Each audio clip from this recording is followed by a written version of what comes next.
Today I'm going to show you how I drew this fish in an underwater scene. For the list of materials used, please refer to the video description. Though this video is mostly in time-lapse, I will slow down some parts so you can see what I'm actually doing. In case you're wondering, this fish is a kole or yellow-eyed tang. This is actually a very small fish, maybe about 5 to 7 inches or so there aren't really any stunning photos of this fish in a nice underwater scene. So I had to use several reference photos of coral and ocean scenes and just enlarge them on my picture to match the true scale of this fish. So as you saw, I started with the eye and then began layering colors on the face, starting with a light hand and pressing harder as I layer more shades. I've slowed down the video here so you can see the technique of creating the spots on the kole's face. I used an electric pencil eraser to pull the spots off the paper, but before, I start by holding the eraser pencil at an angle on a scratch piece of paper and running the eraser. This will make the sides of the eraser flat, creating a point in the middle of the eraser. Now I can use that point to erase dots on the fish's face. I just use very light pressure, touching the very tip of the electric eraser to the paper. This ensures I have control on how big I want the circles to be. You don't want to put too much pressure onto the eraser or you'll end up erasing a larger area than you want. I keep dotting at the same spot until I've erased enough color off to create the spot. Then I continue on in a pattern on the face.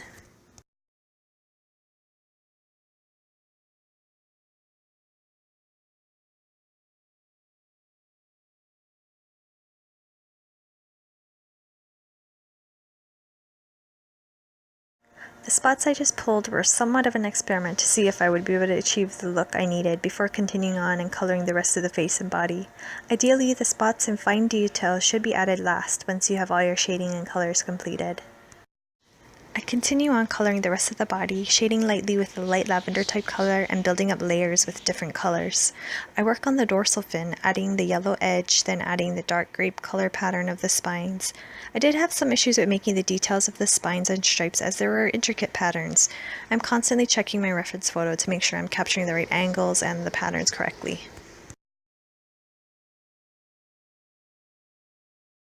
Working again on the body of the kole, I continue adding layers of color using a very light hand.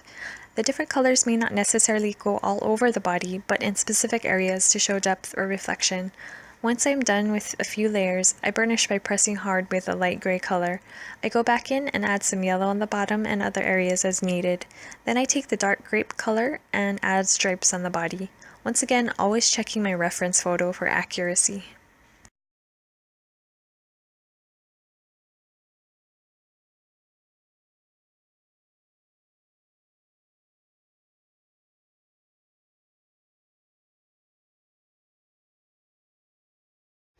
Now I take my electric pencil eraser and pull off color from the lighter stripes.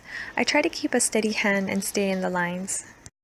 Now I work on the back of the fin, making a nice gradient from each color to the next. Then using a sharp pencil, I add the tapered lines. Now I decided to go back and touch up different parts of the fish that I wasn't satisfied with, erasing as needed and redrawing lines and adding more colors or shadows. Now that I was satisfied with the face, I went ahead and pulled the rest of the spots out with the electric eraser. Now I work on the other fins using the same techniques. Each fin does have very distinct lines and colors, so be aware not to limit yourself to the same colors as you did with the other fins.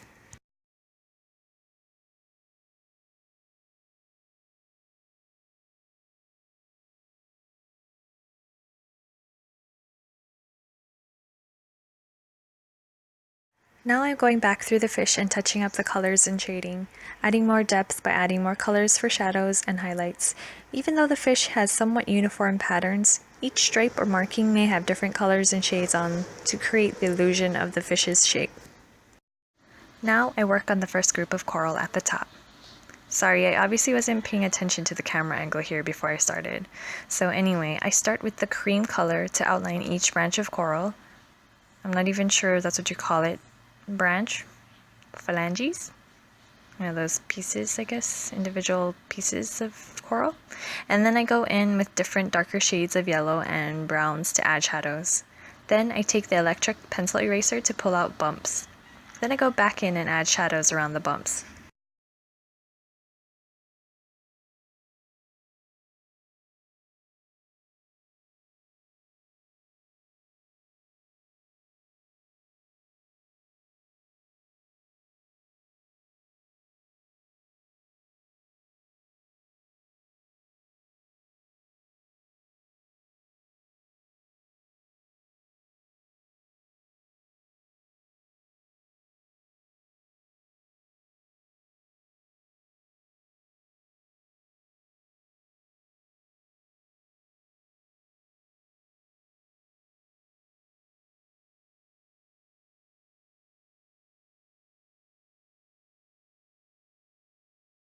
I'm continuing with the same process here, but using different colors to represent different coral.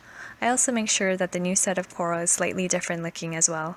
I just keep working at it, using the same basic principles but adjusting for different shapes and colors for each group. I'll just let the video run through for now, and you can just watch the progress of me drawing all the different coral, or you can skip ahead to 8 minutes and 46 seconds where I work on a different type of coral.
So here I'm drawing this brainy looking coral.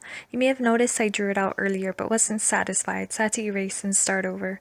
This coral has very intricate patterns that all piece together like a maze or a puzzle, so I was having trouble drawing this one out. Even though I could get some of the patterns looking okay, it still made the entire coral look flat, where I needed it to look like the patterns were overlaying on top of a round object. My second attempt got better, but not perfect. The use of shadows and highlights also helped achieve the overall shape of this coral. I was sure to darken the grooves that were sitting in shadow and lighten the grooves that were sitting in the light.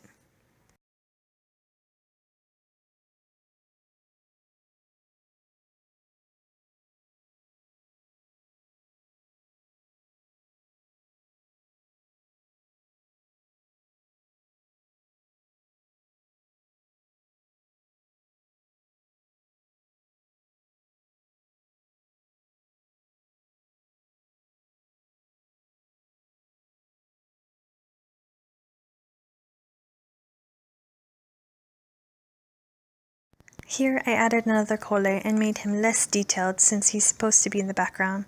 This kole wasn't in my original sketch, but I felt that I needed to add him to help with the composition.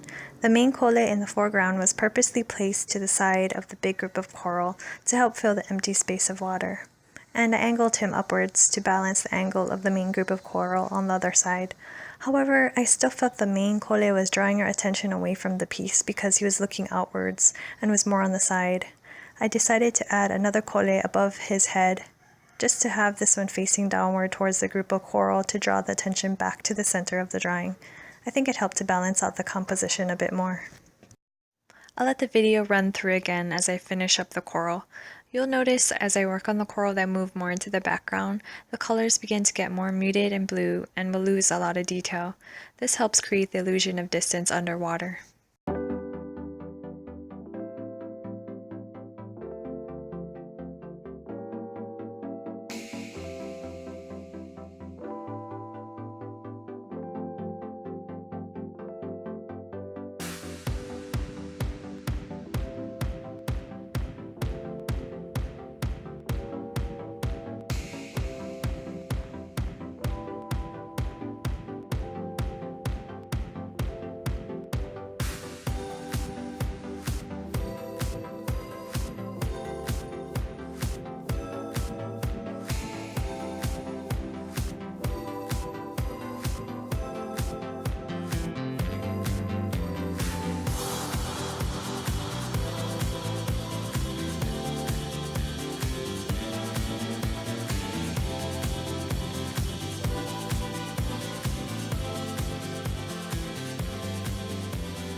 You'll notice that I switch over to Polychromos color pencils throughout this drawing, especially in the shadow areas where I switch over to grays and blacks.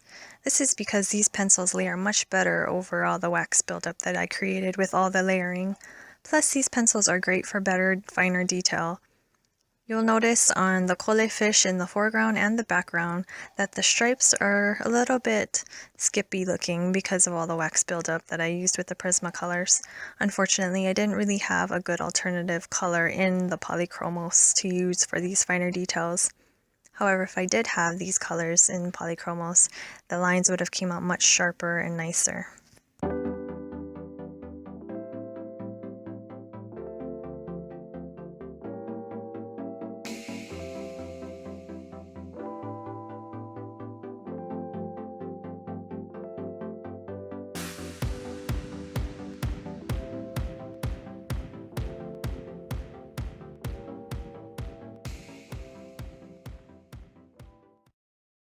Now I start to color the ocean.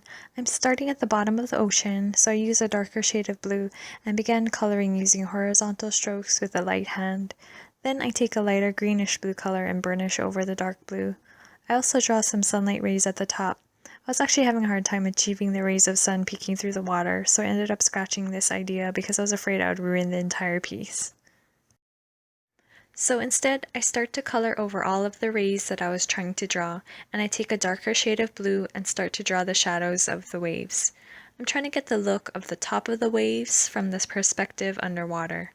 I have to pay attention to the light source and place the brightest spot on the waves where I think the sun is hitting.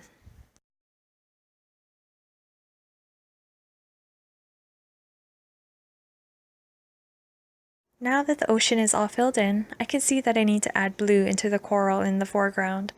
It's always good to bring background colors into different subjects in the drawing so that it all ties together. The coral would naturally be reflecting some of the blue in the water, even though the coral may not necessarily be blue colored. I also went in and darkened some of the shadows since they didn't have enough depth to them.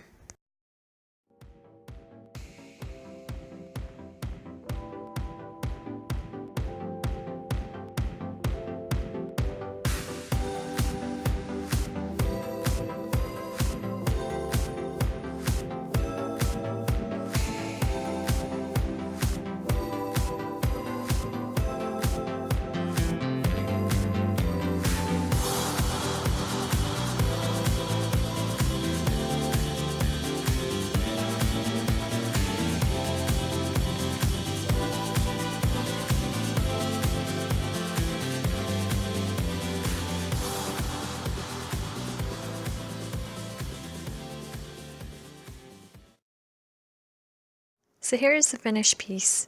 I hope you enjoyed this video. Don't forget to check out my other drawing tutorials on my channel, Artwork in Progress 808. If you liked this video, please give it a thumbs up and subscribe to my channel.